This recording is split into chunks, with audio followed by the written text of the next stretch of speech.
శాంతి సుఖంగా ఉన్నది. మరి వారిని అనవసరంగా మరి ప్రభుత్వ పరంగా కావచ్చు, సమాజ పరంగా కావచ్చు, ఏ రకమైన కూడా ఇబ్బంది పెడితే, ఎందుకంటే మనం దక్షిణ భారతదేశంలో చాలా చూసాము, మహాత్ముల యొక్క వాళ్ళని ఇబ్బందికరంగా చూడడం చేతనే దక్షిణ భారతదేశంలో సునామీ లాంటి గొప్ప ఉప్పెన లాంటివి వచ్చేసి ఎంతో ప్రాణ నష్టము, ఆస్తి నష్టం కూడా జరిగింది.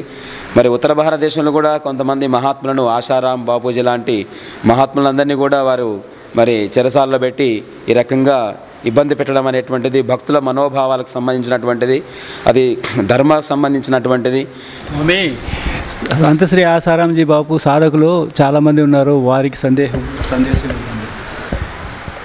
ఎవరైతే మరి బాపూజీ వారి యొక్క సాధన తత్పరులైతే భక్తులు ఉన్నారో మరి వారందరూ కూడా, ఎందుకంటే గురువు గారు ఏదైతే మనం చెప్తామో, మనకు భారతదేశం అంతా కూడా గురు మార్గ నిర్దేశంతోనే పూర్వం అంతా గురుకులాలు ఉండేవి. ఆ గురుకులాల శ్రవణము పఠనముతోనే వారి యొక్క జీవనం ఆరంభమయ్యేది. మరి ఆ రకంగా ఈరోజు మరి గురువు వారు అటువంటి స్థితిలో ఉంటే ఆ సాధకులు కూడా మరి వారికి మనశ్శాంతి అనేటువంటిది ఉండదు. కాబట్టి వారు చేసేటువంటి కర్మ కూడా ఫలించడం అనేటువంటిది అంత విశేషంగా ఉండదు.